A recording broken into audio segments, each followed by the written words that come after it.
In the last video, we looked at the 5 steps of the data science process. I'd like to look at that a bit closer, but in the context of machine learning. We've established that machine learning is a technique used to gain insights or make predictions from data, and importantly, it's using coding. Now, although machine learning does follow these 5 steps, there are a few specific bits of terminology that are used in the machine learning world. These are loading and cleaning data, exploratory data analysis, feature engineering, model building, and model evaluation and visualization. As you can see, the terms are quite similar, but these are just how they're referenced in the machine learning world. Loading and cleaning data is about ensuring our data is clean and tidy, removing any errors or anomalies, or at least dealing with them in a consistent way, as well as dealing with missing data points. Exploratory data analysis helps us understand what can we learn at a glance from our data. Can we explore the data types or any obvious relationships perhaps in our data? Feature engineering is where we manipulate that data into an optimal format for analysis. And so as you can see, that has a big overlap with transforming data. Model building is where we start to use our data for its intended purpose. We build models that can analyze data, make predictions, or quantify uncertainty in some way. Model evaluation and visualization is where we evaluate and compare the performance of models. This can help us go back and improve the model before we have to translate all the stats and jargon into meaningful outputs for our users. And remember, again, this process is not as linear as it looks. We may decide that we need to collect more data, or modify the categories or grouping used to summarize transactions. The evaluation of results might bring up new questions or new project objectives. The point is that at anywhere in the process, it's possible and often necessary to cycle back. We've established that data science is generally about making predictions, estimating some unknown value, or prescribing a course of action. Let's take a look more closely at the types of predictions and decisions we can make, and more generally the types of models we might use to solve these problems. So first, let's talk about supervised machine learning. This technique is common in business and tends to help answer predefined questions. And we try to predict the value of a target variable using a set of input data. Once the model has understood the relationship between variables, the output can be used to make predictions about new data. So there are typically 2 types of predictions we're trying to make with supervised predictive models. First, we have those questions that answer which one, what category, or true or false questions. These are classification questions that use a set of input data to make predictions about an unknown data point known as the target. Our early example of transaction fraud was an example of classification. We might identify transactions as low, medium, or high risk of fraud. The other type of questions are those that answer how much or how many of something are we likely to see. These are known as regression models. Their goal is to evaluate the likely number of something, and the answer can generally be measured on a continuous scale. Again, we make these predictions based on one or more input variables. You may also have heard of ensemble models, but these are basically just combinations of other models, nothing more. In unsupervised machine learning, we don't have a specific question in mind. We simply have a collection of data that we think is somehow related. Unsupervised learning algorithms often solve clustering problems, which means they create groups of related data points that tend to behave in a similar way. This could be customers that exhibit similar behaviors, cells that respond in similar ways, or streaming users with similar viewing behaviors. Another common category of unsupervised models is variable reduction, which aims to identify the most important columns or features in a dataset. This might be used in combination with another machine learning model that has a high number of inputs. Unsupervised models aren't so much about giving us answers as pointing us in the right direction with grouping our data or identifying priorities. Now, discussions on data science are often focused on these 2 large areas, But there are many other models and algorithms that are used in data science that are less discussed. And so we'll explore those in the next video. A question I always used to ask myself was, if machine learning is just one part of data science, then what other models do people use? And so in this video, I want to show you a more complete picture. Okay, so we have supervised and unsupervised machine learning. We know that. And you may hear the terms imputation or time series regression. And these are just variations of regression or classification. Imputation is about filling in missing data points, and time series regression just looks at variable movements over time. We have two further areas of machine learning which have been heavily researched in the last few years. Reinforcement learning is where bots learn how to successfully navigate scenarios by repeating them over and over again. Neural networks and deep learning are inspired by biological decision-making processes, using a complex web of nodes to help make decisions. And we also have many other models that fall under the umbrella of data science. So here are a few of the most common you may come across. Monte Carlo simulation is a statistical technique used to quantify uncertainty and risk in predictive and forecasting models. Rule-based models are used to automatically follow rules, often at speeds that a human would not be capable of. Think algorithmic trading, for example. Finally, there are all sorts of other statistical models, such as A/B testing, which is used a lot in marketing to test which of two designs or two advertisements perform better. Many of these models are combined as part of larger projects, and you'll often find examples of models that bridge between different categories. Data science is forever evolving after all. We'll be exploring a few of these different techniques in more detail throughout the course. I mentioned that model evaluation was probably the most important part of the data science process, especially from a business leadership perspective. It's essential for business leaders to have a basic understanding of this area. Let me explain why. Business leaders employ data scientists, analysts, and engineers to solve the technical challenges of stats, coding, and analysis. These people are exceptionally talented and skilled, but it's the business leaders who provide insight on business objectives, project goals, and cost analyses. Only by bringing these two worlds together can we create truly successful data science projects and models that deliver targeted value to the business. Business leaders and data science teams should work closely to align priorities, objectives, and measures of success. In order to understand success, business leaders need a basic understanding of how to interpret model outputs and how that might influence strategic decision-making. So in the next few videos, I want to take a look at 3 areas where business leaders can improve their understanding and add value to the data science process. The first area is model objectives.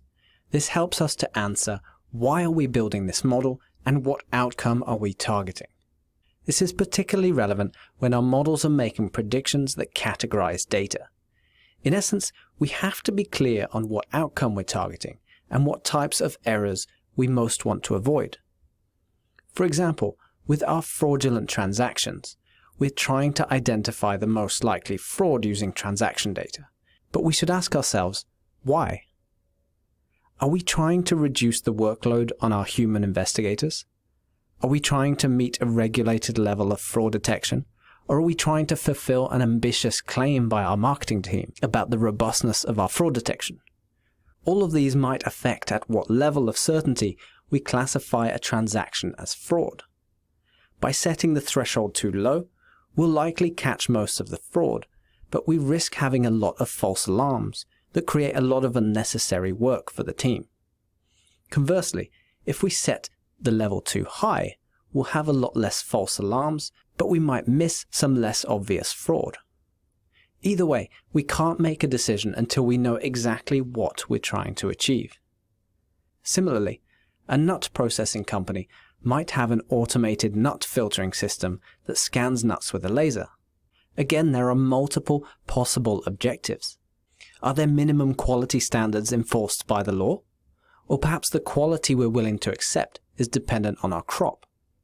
Or maybe we assess our standards versus our competitors. All of this will affect at what threshold the model should classify a nut as acceptable.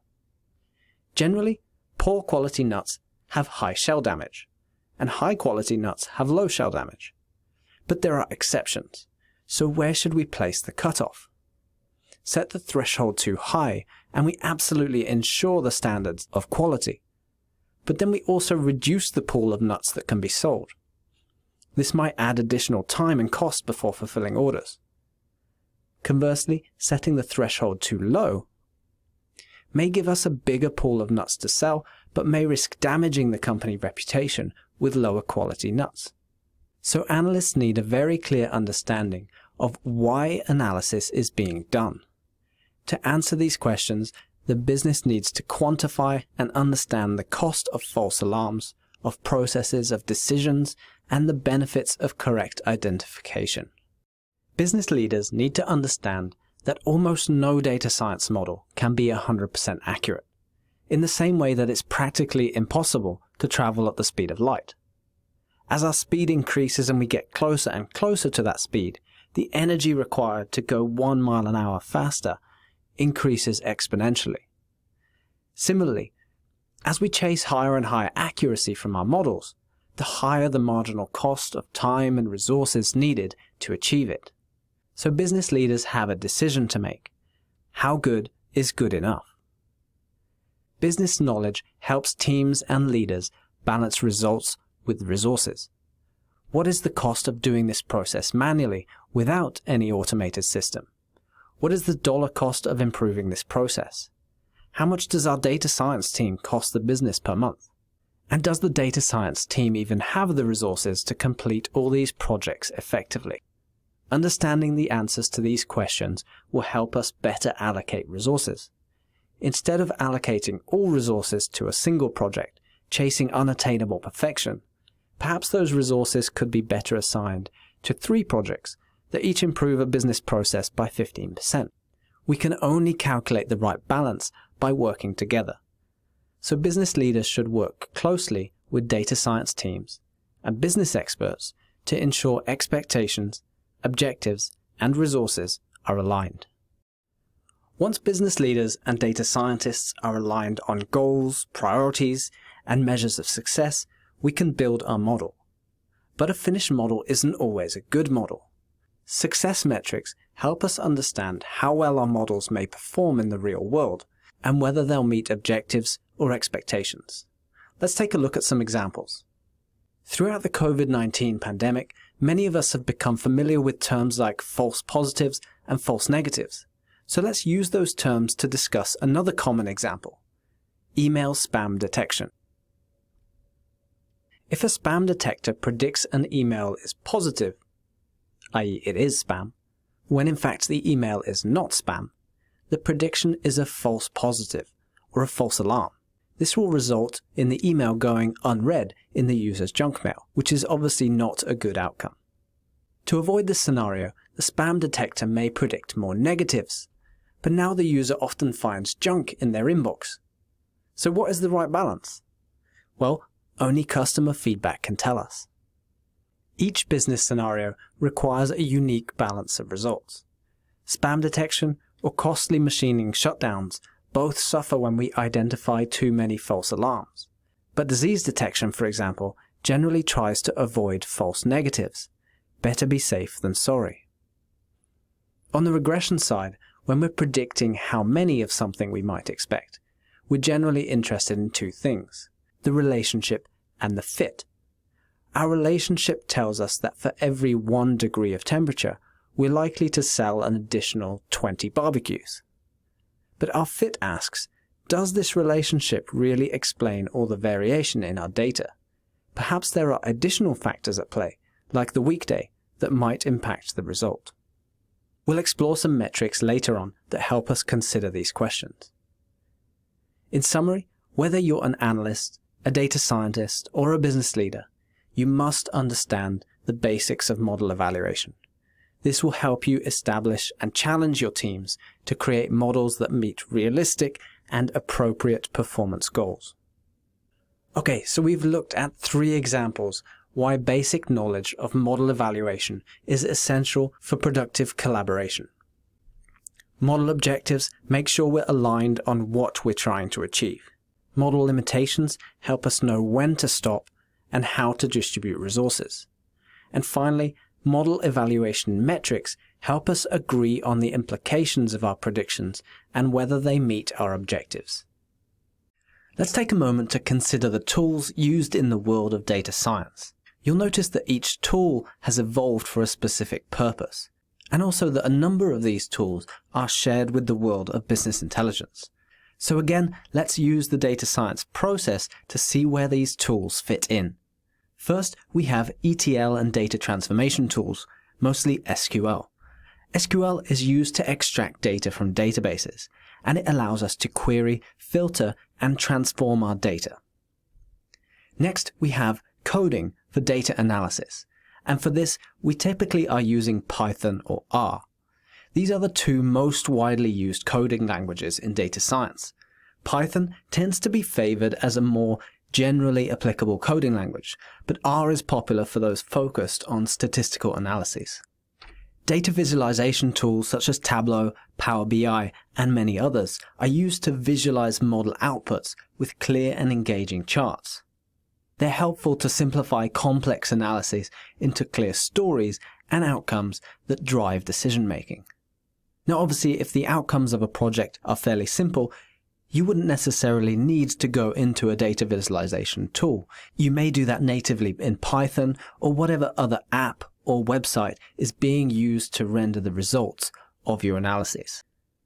And finally, we have the software and data engineering tools. For this, again, we could use Python, but we also have other tools like Scala, Hadoop, Databricks, and so on.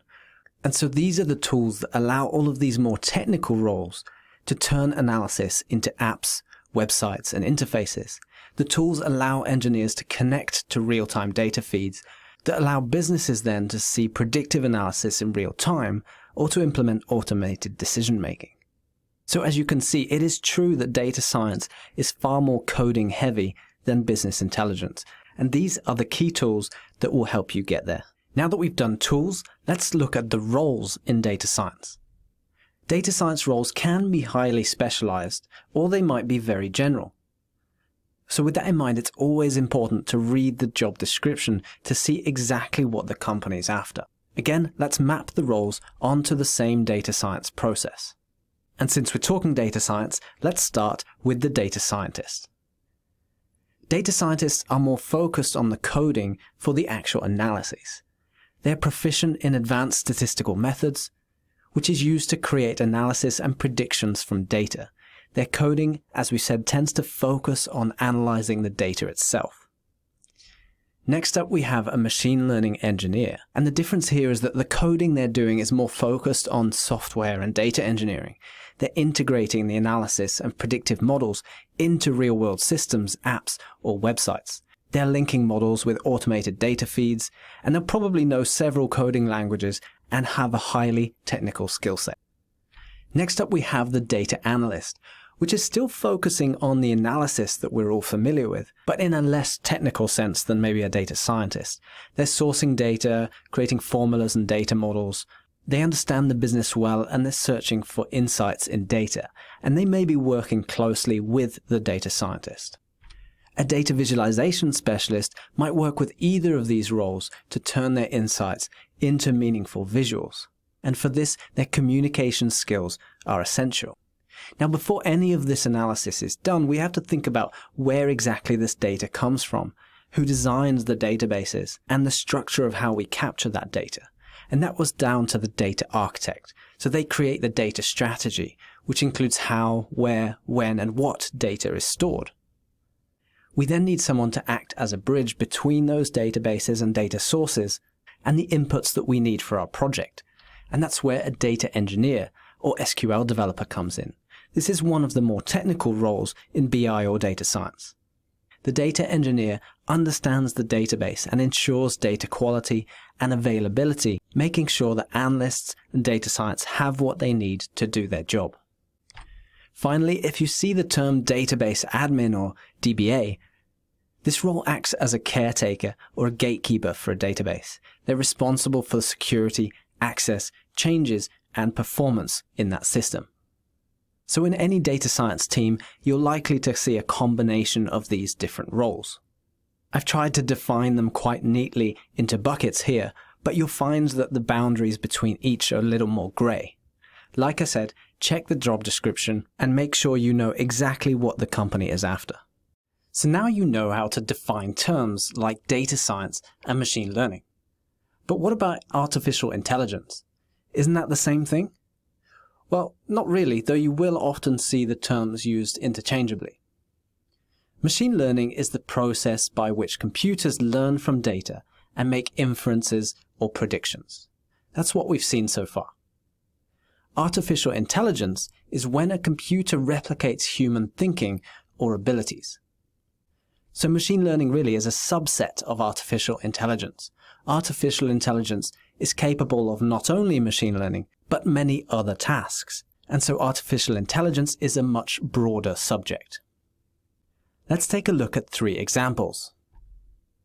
Autonomous cars are constantly evaluating surroundings based on sensors and data, and they're making decisions and taking actions just like a human would. So that is artificial intelligence. Chatbots are evaluating the message you send into a website, and whilst they might not be perfect just yet, they're starting to reply with useful links or tips just like a human might. So this is artificial intelligence. And finally, something like trading algorithms, which are following statistical rules, and as an outcome, they're buying and selling stocks just like a human would. That is artificial intelligence. So in summary, AI is a term used to describe when a computer behaves like a human. This can be a simple task or a complex one like driving.